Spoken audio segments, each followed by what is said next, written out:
Bismillahirrahmanirrahim. Elhamdulillahi rabbil alamin. Wassalatu wassalamu ala ashrafil anbiya'i wal mursalin. Sayyidina wa habibina Muhammadin sallallahu alayhi wa sallam. Wa ala alihi wa sahbihi ajma'in. Wa man tabi'ahum wa qtada bihadihim ila yawmiddin. Falënderimet tona të përzemërta dhe të sinqerta ja dedikojmë krijuesit absolut, Allahu Gjelle Gjelalu. Ai i cili ka udhëzon në rrugën e drejtë nuk ka kush që humbë, ndërsa kë e lën të humbur nga se me vetë dëshirën e tij është përcaktuar për këtë humbje, nuk ka udhëzues për të përpos Allahut Azza wa Jall. Përshëndetje tona të përzemërta ja dedikojmë Muhammed Mustafa sallallahu alaihi wasallam, familjes së tij të ndershme, shokëve të tij besnik dhe të gjithë besimtarëve muslimane që e ndjekin dhe pasojnë rrugën e tij deri në ditën e fundit të kësaj bote. Të nderuar vëllezër dhe motra besimtare, assalamu alaikum wa rahmatullahi wa barakatuh. Mirë se takohemi në takimet tona javore ku jemi duke biseduar dhe duke komentuar sëmundjet e zemrës. Dhe tashmë kemi arritur tek ilaçet me të cilat nëse i përdorim mund të shërojmë zemrën tonë aspektin shpirtëror. Dhe në javën e kaluar kemi trajtuar 5 boshtet e Kur'anit, 5 tematikat kryesore që i përdor Kur'ani në mënyrë që ta shëroj zemrën tonë, ta udhëzoj atë dhe ta pastroj dhe ta këndell nga mëkatet e errta. Dhe kemi shpjeguar se Kur'ani në përgjithësi flet për 5 tematika. E para akideja, besimi. E dyta, Kurani vjen me shembuj të ndryshëm për ngjasime dhe krahasime. E treta, vjen me histori dhe ngjarje të ndryshme për të na forcuar zemrën tonë. Dhe tashmë na ka mbetur edhe 2 boshte që do t'i trajtojmë sonte me lejen e Zotit fuqiplot. Boshti 4 të nderuar vëllezër dhe motra është Kurani i qaset një tematike të rëndësishme që ndryshe quhen edhe ajetet e dispozitave. Pra Kurani famëmadh vjen me disa ajete kuranore ku në to ka dispozita dhe rregulla të veçanta fikhore, të cilat janë pra veprime praktike që duhet të kryejmë në jetën e kësaj bote. Andaj dispozitat fikhore janë rregulla që lidhen me fjalët dhe veprat e njeriut që duhet të jetë i obliguar njeriu fetarisht të kryej, siç është namazi, agjerimi, zeqati, haxhi, abdesti, marrëdhëniet ndërnjerëzore, kontratat e ndryshme, tregtitë e ndryshme, gjithashtu martesa, fejesa, divorci, gjithashtu në këto rregulla hyn edhe trashëgimia, çështjet penale, ndëshkimet e të ngjajshme me to. Andaj, mund të themi që hyn jurisprudenca islame. Pra, këtë ndarje kanë bërë dietarët islam në mënyrë që ta dallojnë prej ajeteve të besimit dhe ta dallojnë prej ajeteve të moralit. Ndonse të gjitha kanë ndërlidhje me njëra tjetrën, sepse besimi na shtyen që t'i bëjmë këto vepra praktike si namazi, agjerimi, zeqati e kështu me radhë. Por edhe veprat praktike bëhen duke qenë pra me një bazë të fuqishme të besimit. Edhe veprat morale, edhe sjelljet morale kanë përfitime që dietarët islami kanë nxjerrë pra në librat e tyre. Andaj, kur thuhet ajetet e dispozitave, mendohet dhe nënkuptohet ajetet prej të cilave mund të nxjerrim rregulla fikhore ose në mënyrë direkte ose në mënyrë indirekte. Për këtë arsye, Kurani ka ardhur që ti detajizoj të gjitha gjërat. Siç thotë Allah Azza wa Jall, "Wa nazzalna alayka al-kitaba tibyanan li kulli shay." Ne ta kemi zbritur ty librin që është sqarues për çdo gjë. Për këtë arsye, dietarët islam nuk janë të një mendimi se sa janë këto ajetet e dispozitave, apo sa është numri i tyre.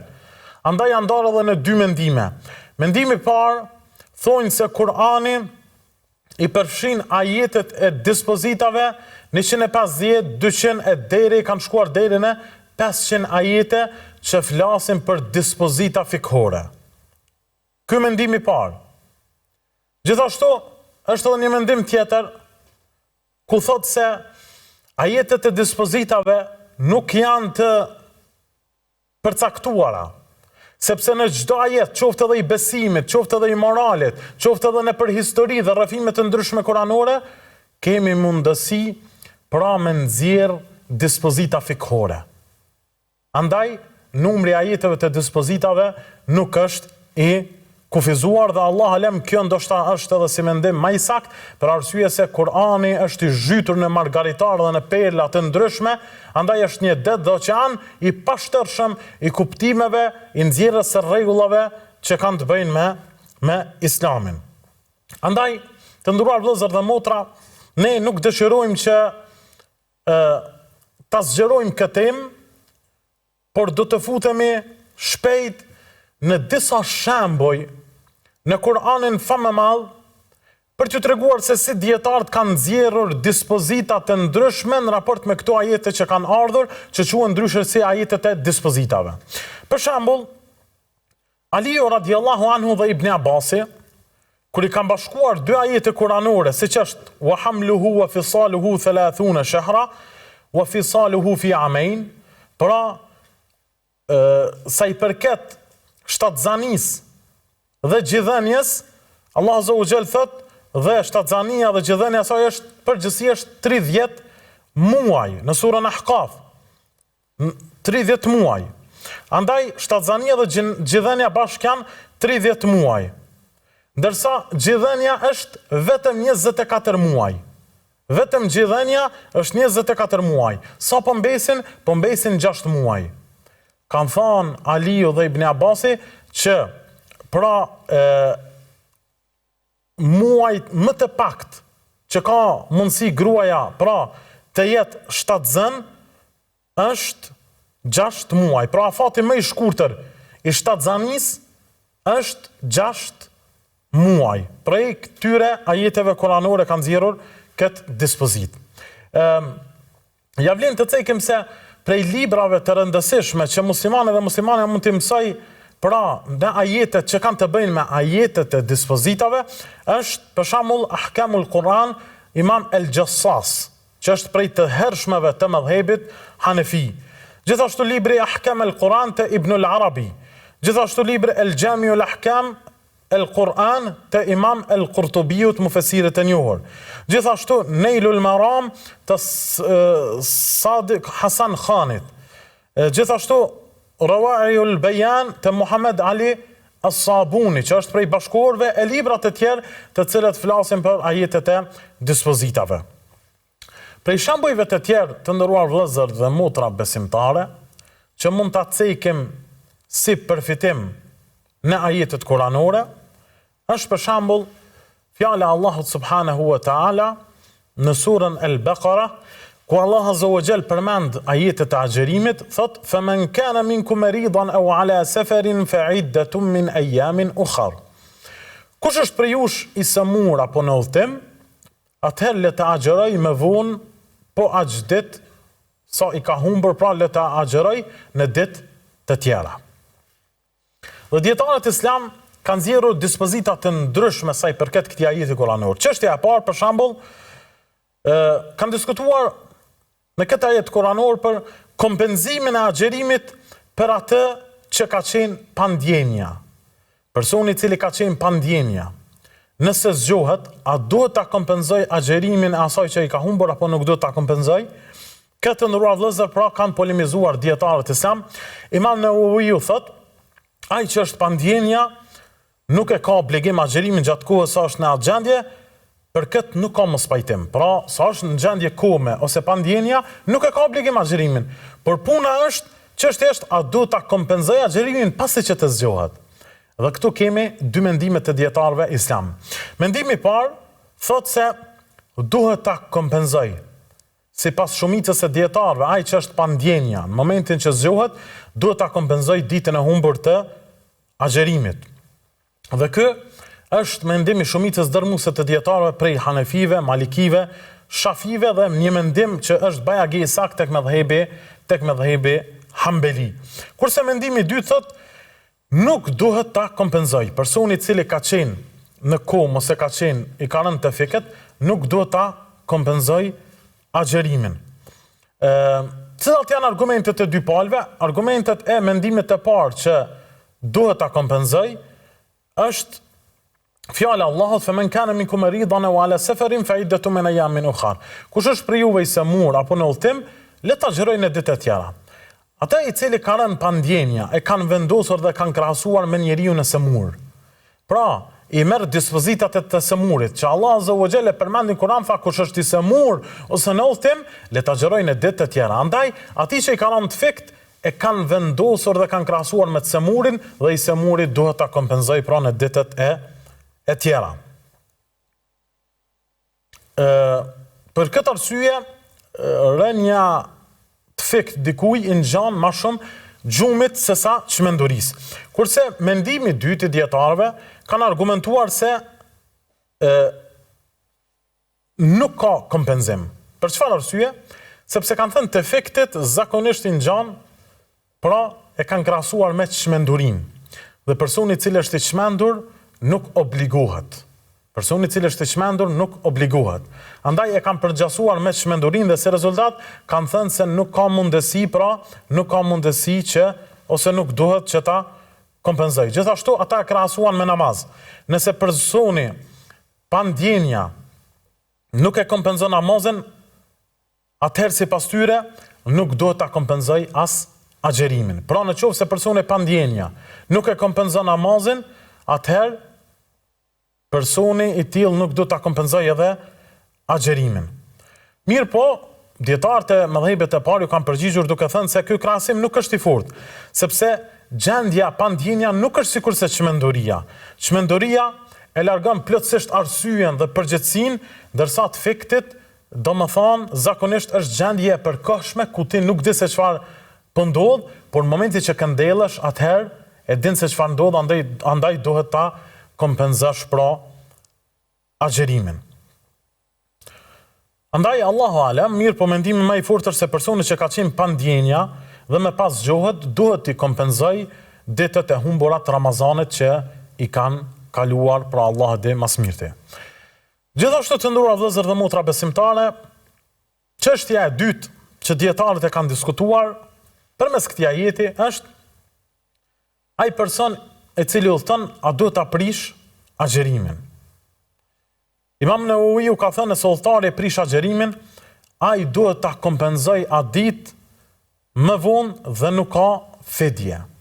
Pra, dietarët kanë diskutuar që udhëtari a duhet që vetëm ta kompenzoj atë ditë që ka udhëtuar, apo obligohet edhe me një shpagim, me një fidje.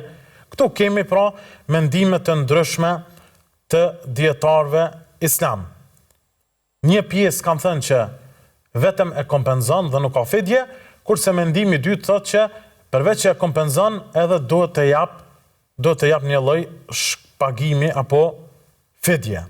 Gjithashtu, të nderuar vëllezër dhe motra, prej gjërave që kanë diskutuar në këtë ajet kuranor është edhe se njeriu i cili i humb disa ditë të Ramazanit dhe nuk i kompenzon deri me ardhjen e Ramazanit tjetër, a duhet që të kompenzoj dhe t'jap fidje, apo jo?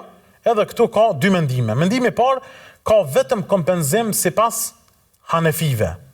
Ai duhet vetëm t'i kompenzoj, pra, mesela për cilën po flasim, pra ka të bëjë me edhe me kompenzim të agjërimit, por edhe me fidje. Mendimi i parë, ai duhet vetëm t'i kompenzoj ditët e humbura, por nuk ka fidje. Këtë mendim e kanë pra mëdhëbi Hanefi. Dhe ata argumentuan, "Faman kana minkum maridan aw ala safar fa iddatu min ayamin ukhar." Kush është për juve i semur ose në udhtim, le të agjërojë në ditë të tjera. Allah Azza wa Jalla përdorën në formë përgjithshme dhe nuk e specifikoi që le të agjërojë dhe le të jap fidje. Nuk e përmendi. Andaj është njeriu i obliguar vetëm që të kompenzoj agjërimin e të mos jap fidje. Mendimi i dytë thonë se ka kompenzim dhe ka fidje, sipas shumicës së dietarëve të mëdhëbit Maliki, Shafi dhe Hambeli. Nëse dikush e vonon kompenzimin e Ramazanit pa arsye deri në Ramazanin tjetër, atëherë ai duhet të agjërojë ditët e humbura, por të njëjtën kohë edhe duhet që të jap fidje. Ata argumentuan me disa transmetime nga Ibn Abasi, Ibn Omeri, Ebu Huraira se përveç kompenzimit të agjerimit duhet të japet çdo ditë një të varfër duhet të japim pra ushqim.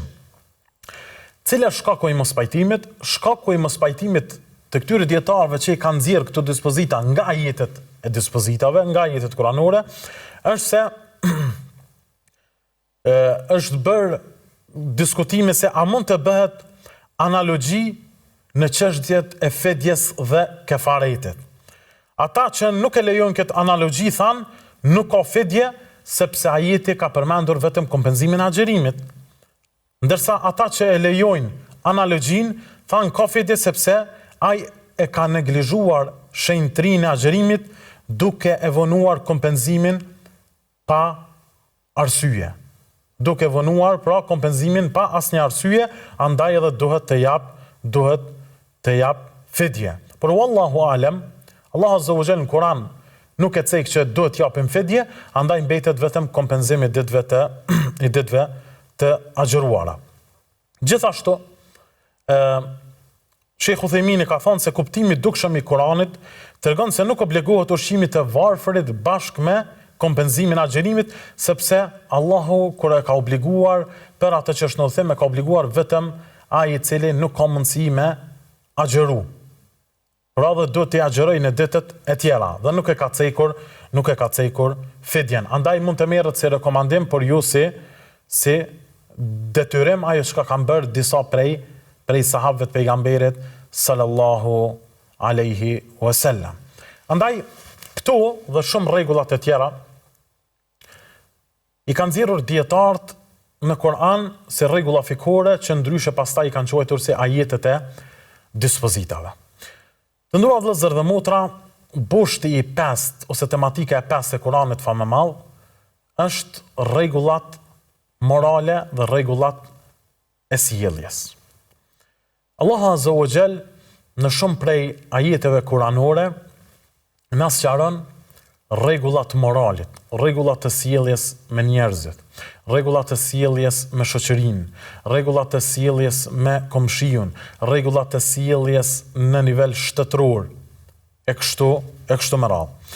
Andaj prej gjërave interesante që e shpjegon Kurani dhe e komenton janë për shembull rregullat e shpenzimit për hir të Allahut azza wa jall.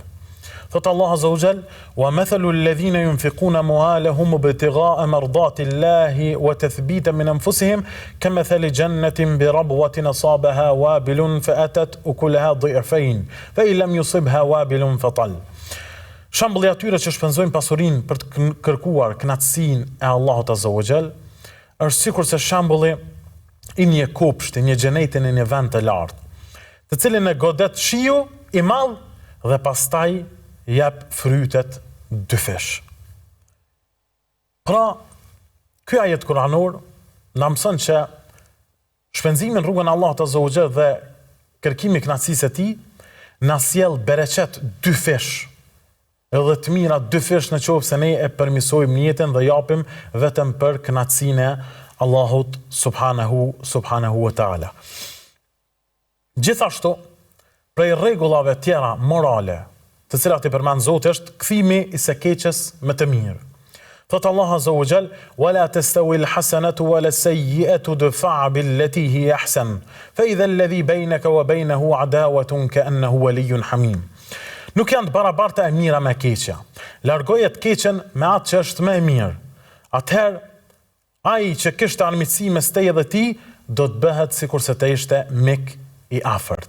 Andaj Allah azza wa jall na porosit që dikush nëse na bën keq, ne nuk duhet ta kthejmë të njëjtën monedhë, por duhet ta kthejmë të mirë, sepse ndoshta pas një ose dy tentativave, ai armiku yni do të bëhet mik i afërt, do të bie pishman dhe do të pendohet për sjelljen e keqe që kishte ndaj neve. Pse?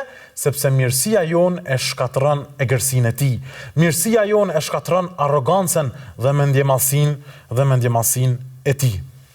Andaj të bësh armiq është lehtë, por të fitosh miq është sfida dhe rruga e xhenetit. Gjithashtu, Allahu subhanahu wa ta'ala na përmend prej rregullave të moralit edhe përhapjen e dijes. Çfarë nën kupton me këtë, do ta marrim vesh pas një shkputje të shkurtër.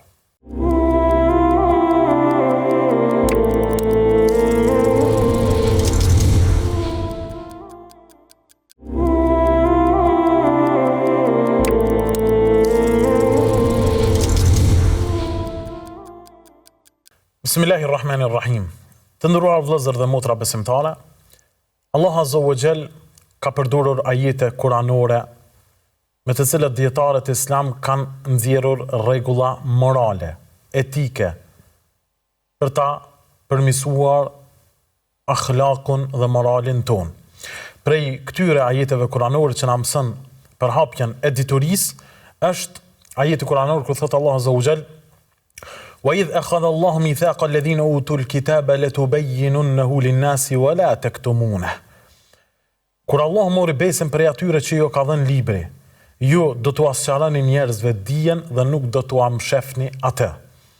Ky ajet kuranor na tregon se është ndaluar që ai i cili Allah Azza wa Jall ka dhënë dituri, sidomos në aspektin fetar, që ta fsheh atë dituri, ai duhet ta përhap atë në mesin e njerëzve. Gjithashtu Allah Azza wa Jall thot: "Innal ladhina yaktumuna ma anzalna min al-bayyinati wal huda min ba'di ma bayyanahu lin-nas fa ulaika yal'anuhum Allahu wa yal'anuhum al-la'inun." Me të vërtetë ata të cilët e fshehin atë që ne ju kemi zbritur prej librit dhe prej argumenteve të qarta, me të vërtetë ata i mallkon Allah Azza wa Jall, edhe njerëzit edhe i mallkojnë me lajket. Andaj duhet ta përhapin dijen, sepse kjo dituri është dritë dhe drita Allahut Azza wa Jall duhet të zgjerohet në të gjitha polet. Gjithashtu prej rregullave morale është edhe mbajtja e premtimit. Thot Allahu subhanahu wa taala: "Wa awfu bil ahd innal ahda kana mas'ula." Dhe mbajeni premtimet, me të vërtetë mbajtja e premtimit është një përgjegjësi e madhe. Andaj, njëra prej cilësive të cilën e kishte Jusufi alayhi salam, që ushqua me të, inni hafidhun amin. E tha Jusufi alayhi salam: "Ladejna al-yawma makinun amin." Ne sot do të kemi ty pra një pushtetar me autoritet dhe besnik. Besnik, andaj nuk do t'i merrte Jusufi alayhi salam udhëheqjen e depove të Egjiptit në qoftë se mos ishte autoritativ dhe të mos kishte besim në mesin e njerëzve. Gjithashtu, prej vlerave morale është vlerat e shtetit në Kur'an, siç është ruajtja e rendit dhe organizimit.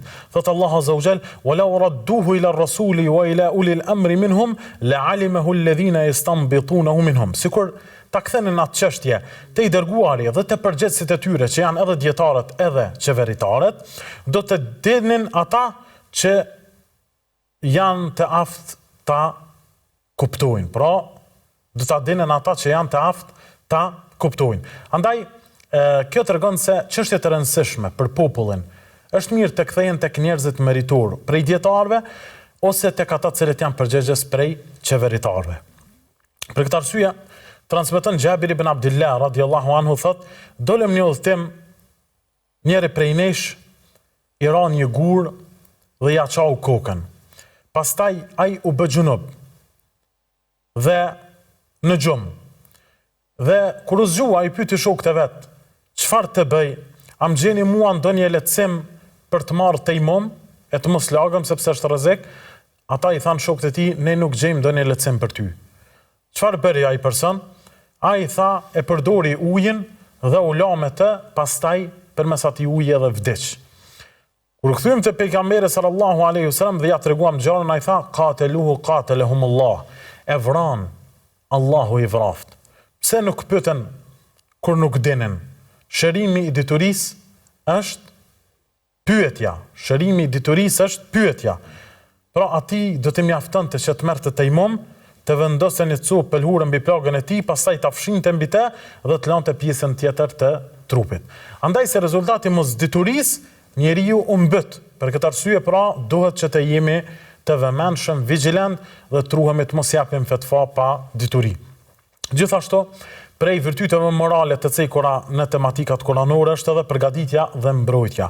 Siç Allah Azza wa Jall thot: "Wa'iddu lahum mastata'tu min quwwatin wa min ribatil khayl turhibuna bihi aduwallahi wa aduwakum. Dhe përgatituni kundër tyre sa të keni mundësi me forcë, në mënyrë që ta friksoni aduën, pra armikun e Allahut dhe armikun tuaj. Pra shteti duhet të jetë përgatitur në aspektin ekonomik, në aspektin ushtarak sidomos, në aspektet e tjera në mënyrë që t'i bëj ballë sulmeve të armiqve. Andaj njerëzit dhe shtetet e forta vazhdimisht munduan që të përgatisen vetveten në mënyrë ushtarake, në mënyrë që kurdo që vije përlejsha me ndonjë vend tjetër të jenë të gatshëm dhe të triumfojnë.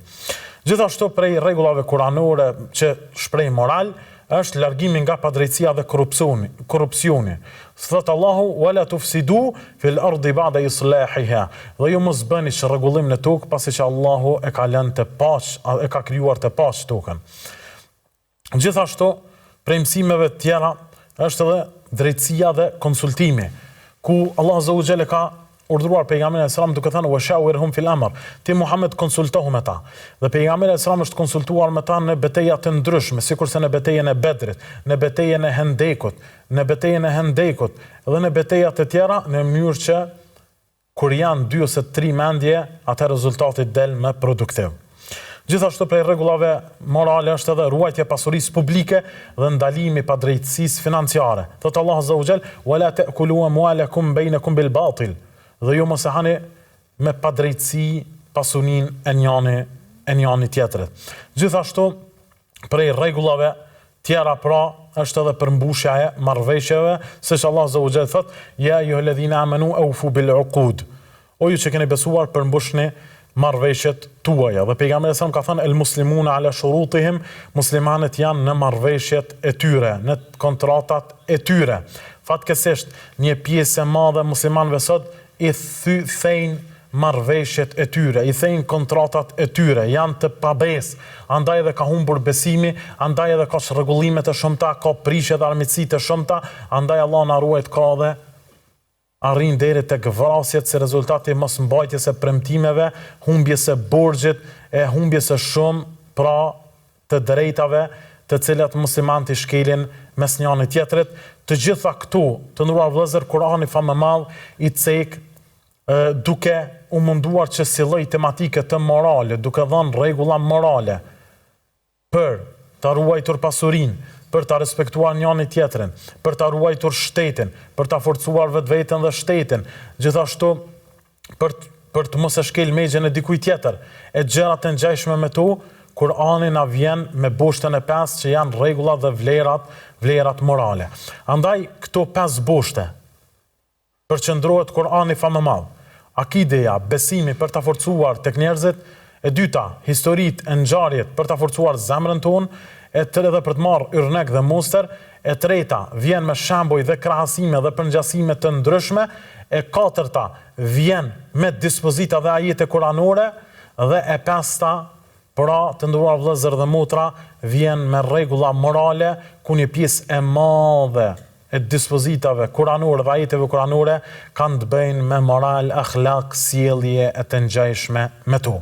Andaj, e lutim Allahun Azza wa Jall që Kurani të jetë pranverë zemrave tona. E lutim Allahun Azza wa Jall që Kurani na bëj që t'i largojmë brengat dhe pikëllimet tona. E lutim Allahun Azza wa Jall që Kurani të ndërmjetësoj për neve, të jetë ilaz dhe shërim në jetën e kësaj bote, sepse është me të vërtetë një libër briljant dhe nuk e dim vlerën e këtij libri përveç ai i cili e lexon, e mëson, e mediton dhe punon me të në jetën e përditshme. E lutim Allahun Azza wa Jall që të jemi prej atyre të cilët janë tek Allahu njerëzit të veçantë, sepse janë njerëzit që e kanë lexuar Kur'anin, e kanë medituar dhe kanë mësuar atë, por mbi gjitha e kanë praktikuar atë. E lutem Allahun Azza wa Jall që në ditën e gjykimit na vijë Kur'ani nga ana e djathtë dhe përpara, e asesi nga ana e majtë dhe mbrapa. Dhe lutem Allahun Azza wa Jall që në ditën kur kemi nevojë më shumë ti për sevape, na vinë shkruanja të Kur'anit, suret e Kur'anit dhe i tërë Kur'ani që të ndërmjetësoj për neve dhe thot: o Zot, filani, biri filanit, më ka lexu mu, o Allah, foten xhenetin tënd. Amin, amin, amin. Walhamdulillahi Rabbil Alamin.